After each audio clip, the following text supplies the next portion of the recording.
subscribe and, like the video. During a Friday news conference, Trump also answered questions about the list of all FBI agents involved in the January 6th investigations demanded by his Justice Department. I'll fire some of them because some of them were corrupt. I have no doubt about that. Also overnight, the president taking to Truth Social, announcing he's revoking former President Joe Biden's security clearance, adding Biden could not be trusted with sensitive information. Now, Trump also said he's ending former President Biden's intel briefings, a courtesy traditionally afforded to former presidents. Mr. Trump saying in his social media post that Biden did the same to him in 2021, at that time pointing to Trump's, quote, erratic behavior. Laura? Of course, President Biden was not indicted for hoarding classified information. Aaron, just last night, more firings by President Trump. What can you tell us about those? Well, President Trump fired the head of the National Archives last night, keeping a campaign promise there. And as you sort of referenced, Laura, that agency alerted the Justice Department in 2022 that Trump had potentially mishandled classified documents when he failed to return records that the agency had requested. Now, Trump also said he's dismissing the Board of Trustees at the Kennedy Center for the Performing Arts, and he's installing himself as chairman of the new board. The Kennedy Center released a statement saying in part that it is made up of a bipartisan board of trustees that has supported the arts in a nonpartisan fashion. Each member is supposed to serve a 6-year term, Laura. All right, Aaron Gilchrist, thank you. Hey, thanks for watching. This week, President Trump proposed a U.S. takeover of the Gaza Strip, put tariffs on China while postponing those on Mexico. Dude, my solution to this could have saved so much heartache. Just like giving Trump 24/7 access to like a TV show and not allowing him to be anywhere near the reins of power. It's win-win. He is constantly tweeting. Okay, he's funniest when he's doing that, when he's got no power but all motion. It would have been great. He would have loved it. We would have adored it. We would have watched him nonstop. He would have made content. And now look at us. Look at where we are. Yeah, give him a Broadway show to produce, give him the arts, give him all the love and admiration that he desperately desires from the liberal elite. That's all he wants. Mexico and Canada, and ban transgender athletes from women's sports. God bless you, Mr. President. This is straight out of the playbook from his first term, what his former advisor Steve Bannon calls... I strongly believe in the flood the zone theory, which is just overwhelm the opposition. You pick all the different verticals you're going to, and you just drop the hammer. It's executive orders, executive action, all of this. And so away from the press conferences, the real changes from this White House are happening behind the scenes. In particular, the work of Elon Musk, with concerns about his seemingly unfettered power inside the halls of government. Musk's Department of Government Efficiency, or DOGE, was created by executive order on Trump's first day in office, designed to modernize the government as well as cut costs. So far, Musk and his staff have embedded themselves at the Office of Personnel Management, the HR of the federal government, the General Services Administration, which manages government buildings, and USAID, the agency which distributes humanitarian aid. DOGE has also gained access to the databases at the Treasury and Health and Human Services. And President Trump has said that the department... You have no riz on what happened, bro? What do you mean? No riz with Elon? It's true. Departments of Education and Defense are next on the list. Who are you, sir? Do you have business here? Democratic politicians tried to enter the Department of Education yesterday ahead of any infiltration from the so-called Muscovites, but they were stopped by a security guard. With Democrats in the minority in Congress, it seems the courts are the best opposition. A federal judge has halted attempts to shut down USAID, while another has stopped DOGE from accessing the financial data of Americans in the Treasury Department. That came after Democratic attorneys filed a lawsuit against the White House. President Trump does not have the power to give our private... Can you explain to me how one person stopped 100 elected officials from entering a building? Democrats have an inability to respond to authority in a negative way. If someone presents themselves as a position of authority, regardless of any kind of legal protections whatsoever that actually give them serious regulatory power, Democrats will literally just go, oh, oops, I guess we can't do this. That would be illegal, which it is not. What they're doing is illegal, but in that moment, they can't do anything. They're like, oh, well, there's cops inside. They'll arrest us.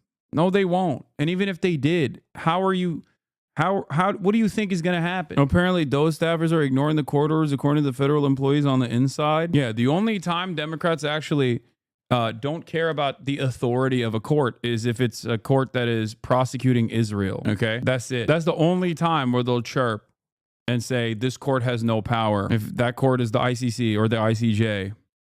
Information away to whomever he wants.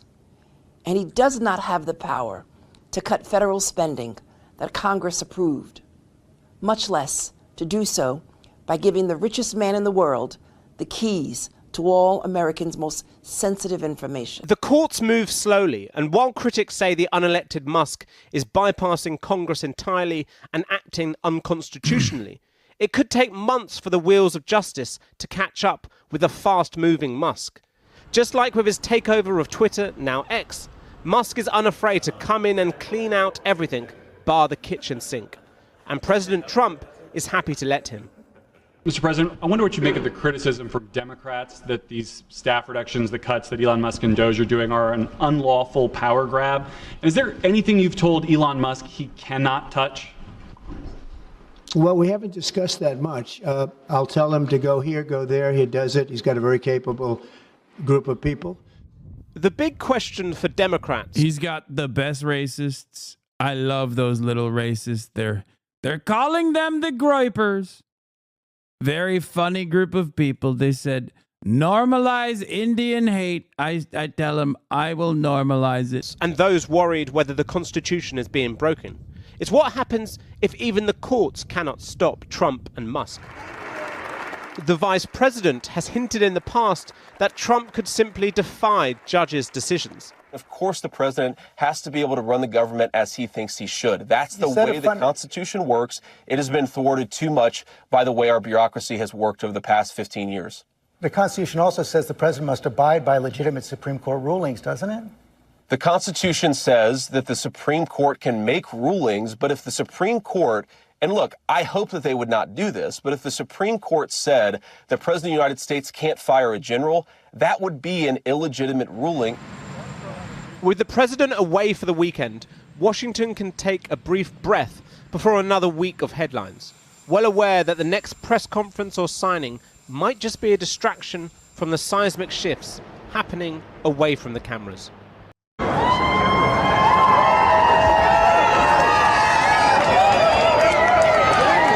love it. Here, take this to the bank.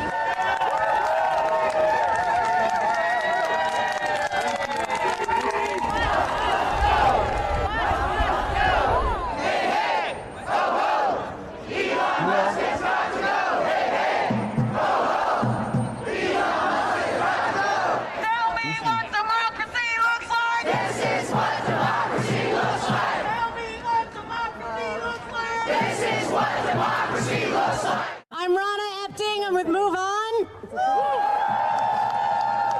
And on behalf of our millions of members that are incredibly upset about Elon messing around with this building back here, I want to thank you for joining us. But I've got some questions. Did Elon Musk win any electoral college votes this last November? Did Elon Musk have the authority to operate a secret government that has access to our Social Security numbers and our Medicaid checks? That's right. No one elected Elon Musk. Do something. Hello, everybody. We have convened here in the right place, the Treasury Department. We have got to tell Elon Musk, nobody elected your ass. Nobody told you could get all of our private information.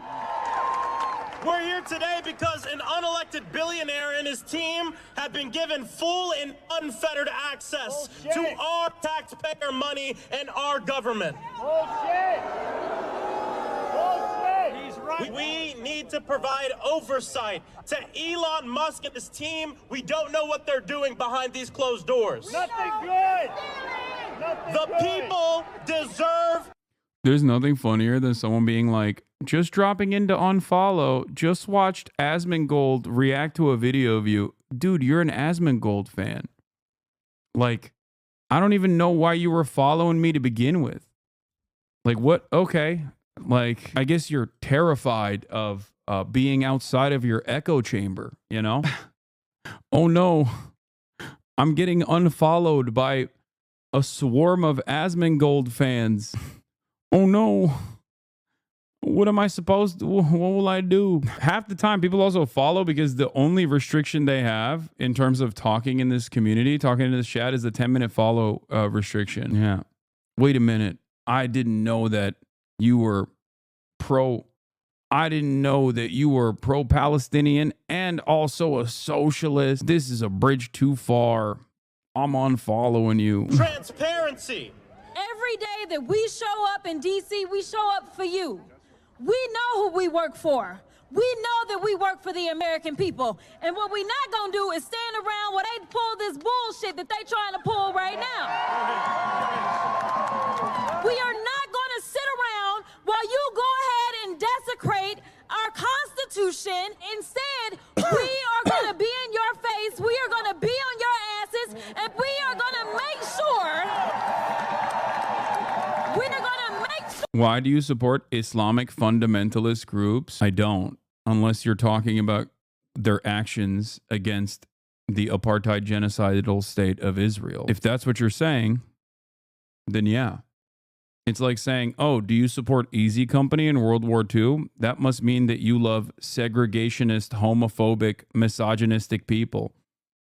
That's what America was during World War II, but I have no issues supporting America's actions during World War II. Are you against America in World War II?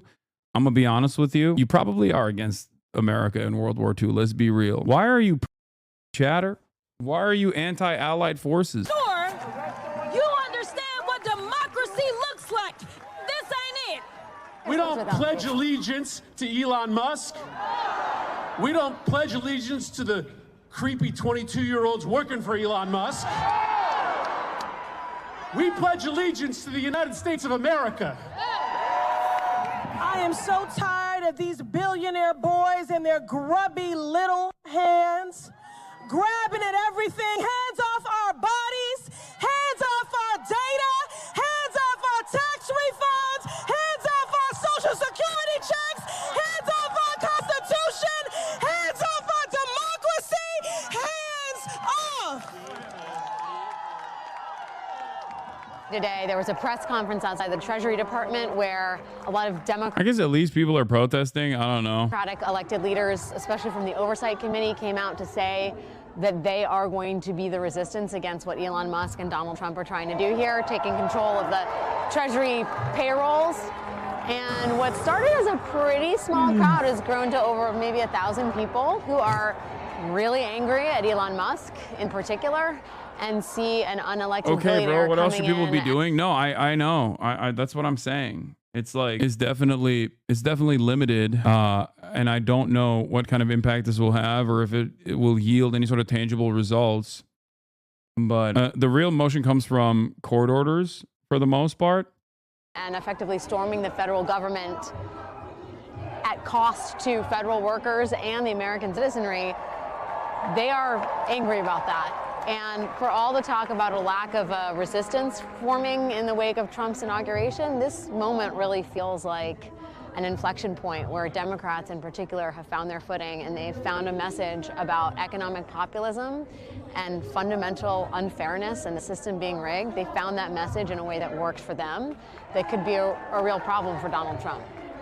What's the mood among federal workers right now?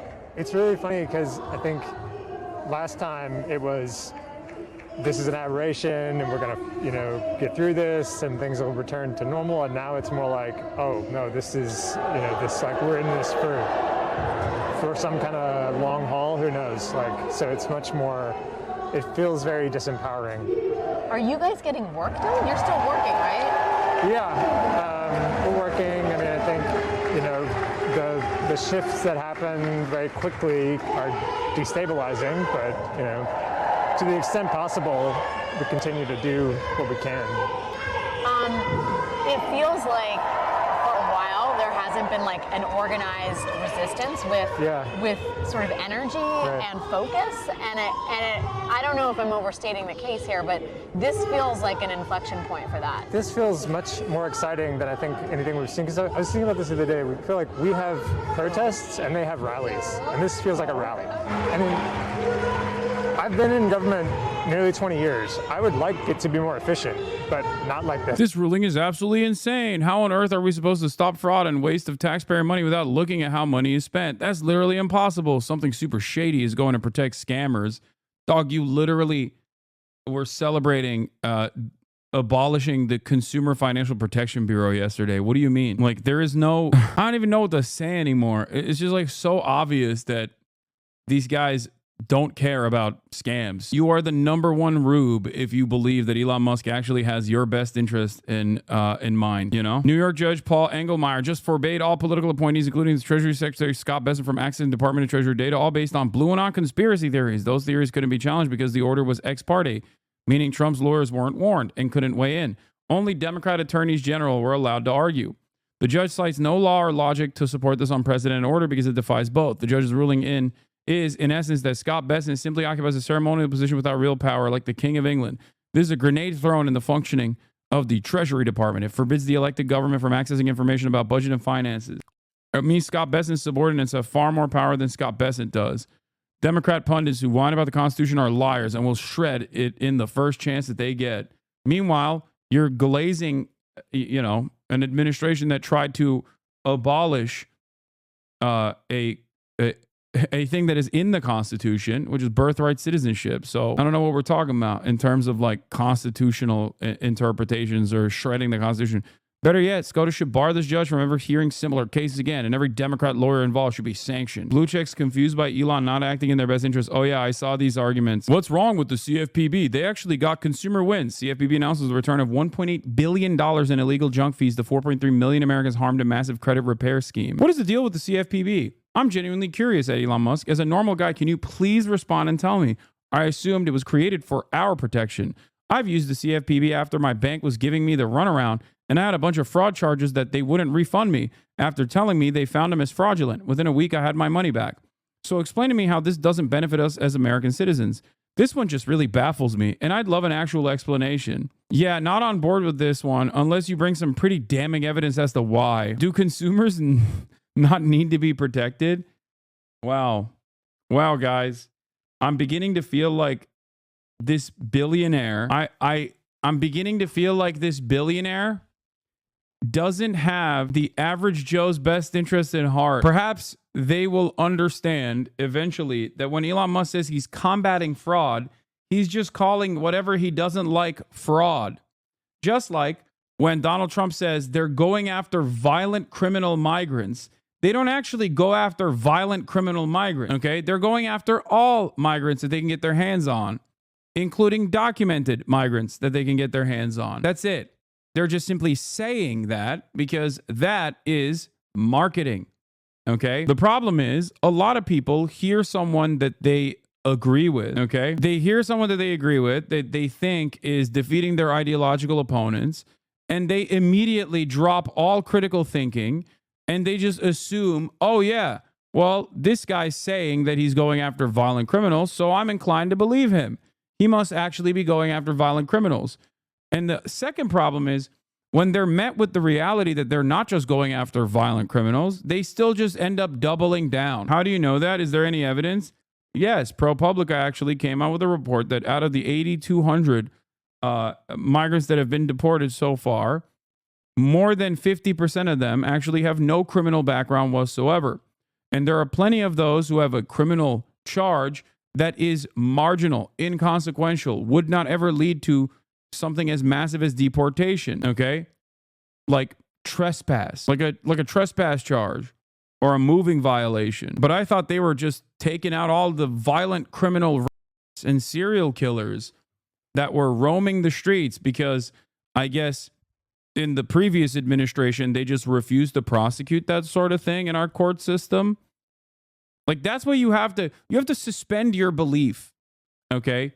You basically have to assume that the Biden administration, the Biden administration, was simply forcing the court's hands and law enforcement officers in general to no longer prosecute crimes as long as it was an undocumented migrant committing this. Okay? This is an insane position to operate on.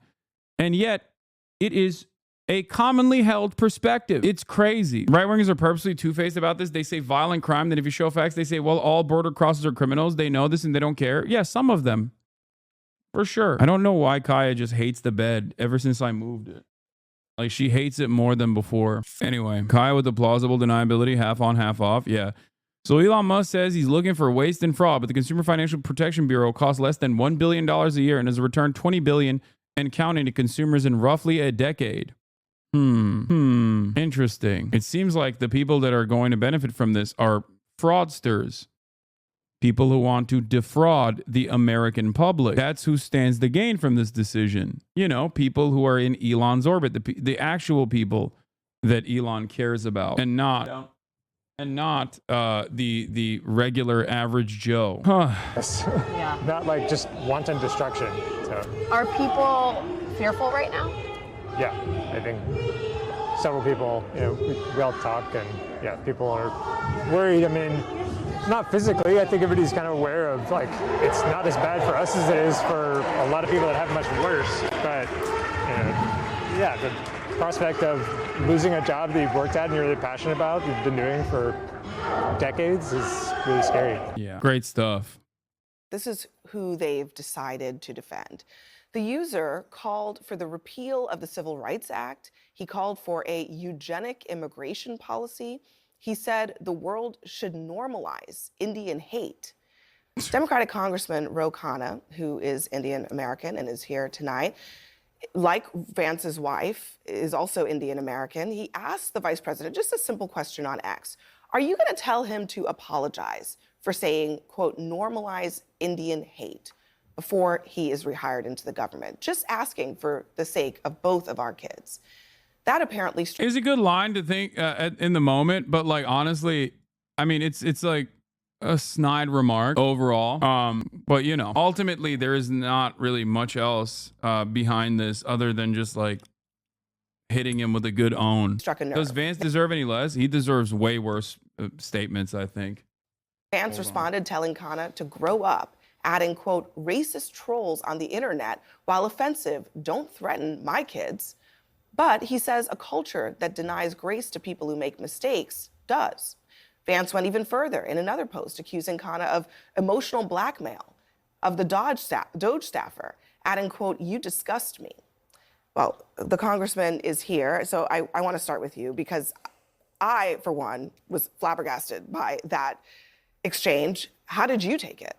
I was surprised that he reacted in the way he did. Look, I praised Usha Vance actually just a week and a half ago. I said, as an Indian American, I'm proud of her ascent as a second lady. And I've known Usha, I've known the vice president. And all I was saying is you have someone who's 25 years old who has made deeply offensive comments about Indian Americans, who has talked about repealing the Civil Rights Act, who has talked about his disapproval of interracial marriage. You're going to rehire him. Is he going to apologize?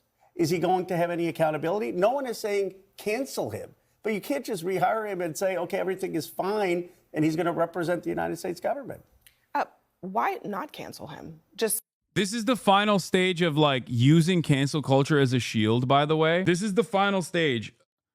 Like just saying, oh, you're doing cancel culture when it's a federal regulator, okay, when it's a federal government employee, a public servant who literally, with no qualifications, by the way, who literally tweeted out insanely racist shit 2 months ago, okay? This isn't like finding your favorite celebrities' takes from back when they were like 14, 15 years old.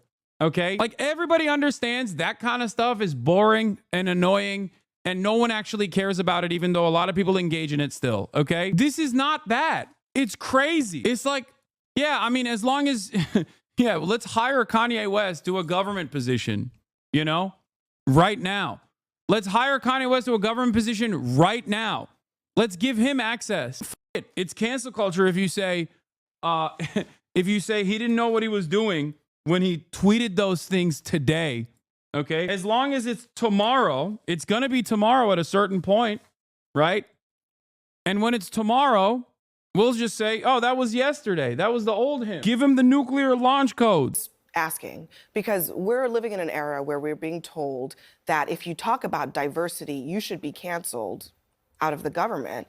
But you can post racist posts as of a month and a half ago and welcome in. Yeah, in a world where DEI and critical race theory and affirmative action are under attack, I feel like we're protecting white supremacists and racists and attacking Black and brown people who want to be part of the fabric of the country. And I'm curious how the vice president would explain to his Indian children why he stood up for somebody who said normalize Indian hate. Like, what would he say? And that issue may not come up today. He also called the guy a racist troll. He acknowledged that this person who he wants back in the government is racist. They obviously fired him in the first place, right? Why did they fire him? Well, and I think there's two things that I see happening here. The first one is that this is the signal to his voters that we are going to let these things slide, that you can't be canceled anymore. For all of us, however, the other vast majority of Americans, we're standing by the fact that we are going to hold people accountable to that. And with all due respect, What do you mean? What do you mean by that? What do you mean by that? In this particular circumstance, this is a moral character bedrock of somebody's perspective of the world. I don't care what you got on your grades at Stanford. I don't care what coding competition you won. These are not the kinds of people who should be filtering the biggest decisions in the design of this So what, country. he's banished off into the desert for eternity? Like, wreck his life, wreck his career, send him off into nobody. So you're okay with racism in your party? Hold on, man. Let me finish. That is not what I said, so don't even go there. Absolutely not. I think it's important what he said. I frankly agree. If he's willing to acknowledge what he said was wrong and apologize for it, we are a compassionate people. Why can't we give us... He didn't do that. Well, we don't know that he's done that or not. But he has access to the World Wide Web. And you're welcome to apologize. We're very much looking forward to it. I'm just saying. And also, the congressman asked J.D. Vance, the vice president, should this person apologize? Vance didn't say, yes, he should. He said... God, I mean, he said all kinds of terrible things about the congressman for whatever reason. He acknowledged that the comments were sophomoric and terrible and all the stuff that he said. And racist, yeah. So this is not inappropriate. He called the guy a racist troll, and now he's like, come back to the government. J.D. Vance would have been better served if they just disowned this in the beginning. Like, this is one of those easy things to do. It wouldn't have been much backlash against J.D. Vance and Donald Trump if Elon Musk just decided, okay, well, this guy's going. I think this is more about Elon Musk's guy than anything else, because in most other situations, they would have just said, okay, we're going to cut ties with you, which is exactly what they ended up doing. But I still think that this part of this connection to Elon Musk, where many people have Donald J. Trump as president, J.D. Vance as vice president, but then Elon Musk as a Republican member of Congress described him as Prime Minister Musk. I think putting Elon Musk on the same level of Donald J. Trump, where we excuse everything that he does, I think that that's just really problematic. Vance is wrong in that the information that we are receiving, the slurs that we receive as Black and brown people, as women online, is hurtful, right? This is not, it doesn't matter, woke culture is worse. That's not true. And this individual works in government. When I go to my government and ask them for something, for help, do I have to worry that the person on the other end of the email or phone is racist and actually hates me and has been online saying, we think you should be whatever, deported or whatever? He should apologize. I mean, that's at a minimum. Absolutely. I'm not arguing. I completely agree with that. But again, like, I do want to challenge us. This isn't an apology. Like, I have a 5-year-old at home. He says he's sorry, and he does not mean it to his sister all of the time. It's just to get through the thing. I believe that the Trump administration was so eager for a moment like this to be like, see, guys, don't worry, we're going to save you. We're going to make these things insignificant. We're going to decurrency these kinds of statements and provide air cover. I agree with you. I think they chose the wrong one to die on the hill of. But we, as a society, as much as you want to strip DEI and wokeism and CRT, it's not going to work. Well, look, we're all still I here. think that what this is happening in the context of a lot of other things in this government. And part of the point that I'm trying to bring to the table is that this is the same government that is saying at the Department of Defense, we're going to stop acknowledging Black History Month. We're going to go into DoD schools and address what they are learning there. This is from Jamie Raskin. He says he received this memo from constituents abroad on a U.S. military base who are parents in the DoD school system. They are outraged at censorship like this is happening against military families. One asked a school official why they removed photos on the wall of Susan B. Anthony and Dr. King, but not Leonardo da Vinci, and was told, quote, he was a real historical figure. This is also happening in the same government. So I don't know, how are we supposed to interpret this with our eyes and our ears? Well, I'm not familiar with that and what's going on. Obviously, I would believe that is wrong. It should not be happening in our government, and I would love to know more about what happened. We're talking here, we're talking about two different things. If it's about DEI and qualifications for jobs versus giving somebody a second chance, that's what the difference here. Those are not different things, okay? Because if we talk about qualifications for a job, and you're also telling me that you are willing to hire somebody who... Why do these guys still try to maintain like any sort of aesthetic grounds that they care about any of this? Like the very fact that this current conversation, when you actually dive in, the very fact that this current conversation that they're having on CNN right now is about the hiring, firing, and rehiring of a government employee that was outed as having openly racist tweets, where the vice president, who is married to an Indian woman that the dude was being racist to, actively, after getting bullied by racist accounts on Twitter, turned around and said, yeah, actually, we should rehire this guy who thinks my children and my wife are inferior. It's interesting to me that there are even still Republicans that they send out to these, to these conversations to try and like defend this otherwise indefensible position. Who is this for? I think the people that like this sort of thing, they like it. They know exactly what it is. They like it precisely because it is a complete domination by overt racists. Who is a self-described racist, then how is that person qualified for a job serving the American people in the government? Look, what explains the vice president? Here's what I didn't understand. I mean, he was so emotional about this and such an outburst. I'm not saying that he's not condemning the racism. He did, but why can't he just say, yes, the person should apologize before being reconsidered? What is the hesitancy for him to say it? Is it political, that he doesn't want to offend a base? What is it that he can't say that? Well, I came on here, I'd not seen your back and forth, I'll be honest with you. Okay, I can't speak. Look, I can't speak for the vice president, but I do know that he condemned the remarks from the outset. But do you think he should, at the very least, say that before someone is hired, he should? I'm not going to tell the vice president what he should or should not say. So you're not. I agree that I think the guy should at least agnowledge what he said was wrong. And if he doesn't do that publicly, do you think he should be fired?